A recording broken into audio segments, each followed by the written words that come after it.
Bonjour, bienvenue sur la chaîne PronoWin. Aujourd'hui, pronostic du jour. Donc, on va le faire pour le jeudi 12 novembre. Donc, pronostic pour l'Euro, donc encore les qualifications, où j'ai retenu deux matchs à mon avis qui pour moi est très intéressant. Il y a très peu de matchs évidemment dans la journée de demain, car je crois qu'il y en a seulement 4 ou 5. Je vous en ai retenu deux pour pouvoir un petit peu pronostiquer donc sur cette journée de demain donc de l'Euro. La dernière fois que je vous ai fait une vidéo, c'était pour le dimanche 8 novembre avec le match de Ligue 1 qui opposait Metz contre Dijon. Je vous donnais Metz gagnant qui était une belle cote de 1,90. Malheureusement, Dijon a très bien joué le coup quand même car il a réussi à obtenir le nul, donc 1-1. Franchement, Metz a manqué un petit peu de malchance, surtout sur un penalty qui n'a pas été sifflé. Mais bon, vous le savez, hein, le corps arbitral fait partie du jeu. La chance, elle, quant à elle aussi, il faut en avoir. On n'a pas eu de chance, sincèrement, sur ce pronostic. La bankroll, on l'a plongé en négatif de 80 centimes.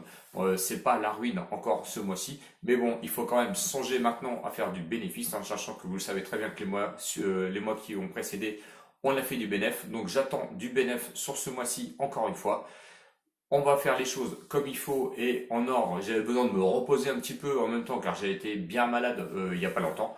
Vous le savez, je vous l'ai dit dans la vidéo. Là, je reviens en forme. Donc j'espère que je vais être lucide pour vous donner donc ces pronostics.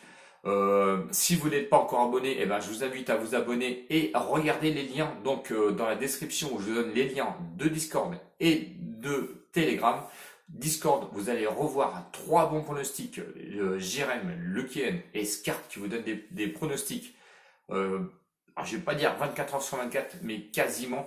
Et c'est des bons pronostics, c'est des super pronostiqueurs. Je crois qu'il y a à peu près plus de 300 personnes donc sur ce site. Hein, je crois que c'est 320 à 330 personnes. C'est grâce à eux que le salon Discord est animé. Donc je vous remercie encore une fois. Je sais que Scart, tu m'as envoyé un message, pardon, tu m'as touché. Mais tout le mérite vous revient encore une fois. Voilà. Je souhaite, petite parenthèse personnelle, où je souhaite un très bon anniversaire à ma femme. Qui, sans elle, je ne serais peut-être pas là actuellement pour vous donner des pronostics, car il faut une grande patience, car on passe beaucoup de temps, il faut le dire, à pronostiquer tous les matchs. Donc je la remercie, je te fais des gros bisous et je te dis que je t'aime tout simplement. Voilà, allez, on revient sur les pronostics sportifs. Donc entre la Hongrie et l'Islande. La Hongrie est proposée à une cote de 2,35, le match nul à 3 et l'Islande est proposée à une cote de 3,15. Je sais que certains pronostiqueurs ont vu déjà des pronostics sur ce match. Évidemment, tout le monde va sur la Hongrie car elle est, on va dire, la favorite logique de ce match. L'Islande n'est plus l'Islande que l'on a pu connaître il y a quelques années. Il faut toujours se méfier, attention, des matchs quand même sur l'Euro. Moi, je joue ça, pardon, comme un match de coupe. Donc, attention, ne mettez pas des sommes folles sur ces matchs. Ce n'est pas la peine. On peut toujours avoir des surprises. L'état de forme de Hongrie, c'est 2 victoires, un match nul. Les victoires sont quasiment toutes faites. Non, la dernière fois, pardon, le dernier match de la Hongrie, c'était un match nul, pardon. Tous les matchs, par contre, eux, ont été joués à l'extérieur, en Bulgarie, Serbie et Russie. Donc, le dernier match en Russie à l'extérieur, où ils ont fait un match nul 0-0. La Hongrie, c'est costaud, on le sait, ça plante du but et ça en prend surtout très peu. L'Islande, quant à elle, a du mal un petit peu à marquer, surtout à l'extérieur. Leurs trois derniers matchs se sont vus jouer à domicile, où ils ont réussi à faire une victoire et malheureusement 2 défaites. La victoire, c'était contre la Roumanie, où ils ont réussi à gagner 2-1. Ensuite, à domicile, contre le Danemark et la Belgique, ils se sont inclinés 3-0 et 2-1 respectivement. Bon, vous comprenez, hein, je vous ai dit que la Hongrie encaissait très peu de buts. L'Islande, quant à elle, n'arrive pas à marquer. Les confrontations qui datent de 2016, c'était en Islande où ils avaient réussi à faire un match nul 1-1. Mon pronostic, et je vais être méfiant et sécurisé sur ces matchs, car on connaît le potentiel, malgré tout, de l'Islande. Ce n'est pas un match de poule ordinaire, hein, malheur au vaincu, évidemment. Donc, je vais vous donner, moi, le pronostic sécurisé, c'est-à-dire la Hongrie remboursée si match nul à une cote de 1,50. C'est quand même une belle cote sécurisée en cas où l'Islande irait faire un match nul pardon, en Hongrie. C'est soit au métier de 35 vous pouvez ramasser 2,35 ou vous pouvez ramasser 1,50. Ce qui vous couvre en cas de match nul, c'est que vous serez remboursé.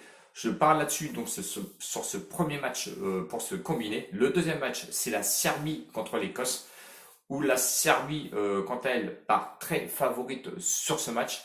Moi, personnellement, j'aime bien l'Écosse. La Serbie, effectivement, est en grande favorite car son parcours est vraiment un petit peu phénoménal. Et contre les grosses équipes, notamment leur dernier match à l'extérieur contre les Turcs, où ils ont réussi à faire 2-2, c'était quand même un beau match. Leur premier match, si on remonte en arrière sur leur état de forme, le match nul qu'ils avaient fait contre la Norvège, si je me souviens bien, ils avaient réussi à s'imposer par contre en prolongation 2-1.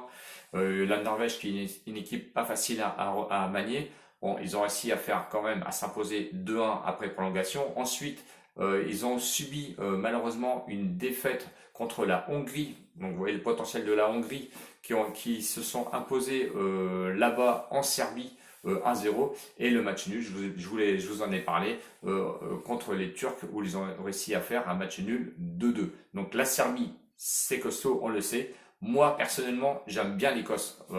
C'est encore un jeu, on va dire, anglais, écossais, ça pousse, ça va à l'avant et ça se pose pas de questions. Il faut savoir quand même que l'Écosse est un petit peu redoutable, invincible pendant 8 matchs consécutifs. Ils sont vraiment en forme en ce moment.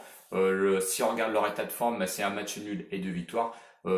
Donc le match nul, c'était c'était contre l'Israël. Ils se sont qualifiés, enfin ils ont réussi à s'imposer après prolongation 1-0 de mémoire. Ensuite, ils ont réussi à gagner à domicile contre la Slovaquie 1-0 et ils ont encore gagné contre la République tchèque sur un score de 1-0. Moi, j'aime bien l'Écosse car ça plante du but, ça en prend vraiment pas beaucoup et l'Écosse, c'est une équipe quand même qui marque et c'est surtout quand même que en Serbie, la Lituanie a réussi à marquer un but, le Monténégro et la Roumanie. Donc je ne vois pas pourquoi les Écossais n'iraient pas faire un exploit là-bas en Serbie. Malgré tout, même si on sait que les Serbes sont favoris. Le pronostic, donc pour se combiner, eh ben moi je vais jouer les buts, c'est-à-dire que le plus 0,5 but pour l'Écosse à une cote de 1,68.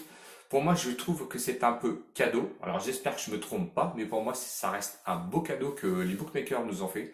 Est-ce qu'ils sont passés à travers ou est-ce qu'ils n'y croient pas du tout? Je ne sais pas. Moi, je le prends parce que ça va nous agrémenter un petit peu le combiné. Donc, si on se rappelle bien, en Hongrie, Islande, on va prendre la Hongrie remboursée si match nul à une cote de 1,50 et le plus 0,5 but de l'Écosse à 1,68 qui nous donne une cote totale de 2,52, 10 euros dessus comme d'habitude, ce qui peut nous rapporter 25,20 €. Voilà, j'espère que la vidéo vous a plu et qu'elle va vous aider dans votre choix pour pronostiquer un petit peu demain donc sur les matchs de l'Euro. Je sais que j'ai regardé tous les autres matchs, hein, notamment la Macédoine, tout ça, ça m'a pas attiré plus que ça. Je pense qu'on aura plus de jeux évidemment pour ce vendredi avec la France qui jouera notamment contre le Portugal.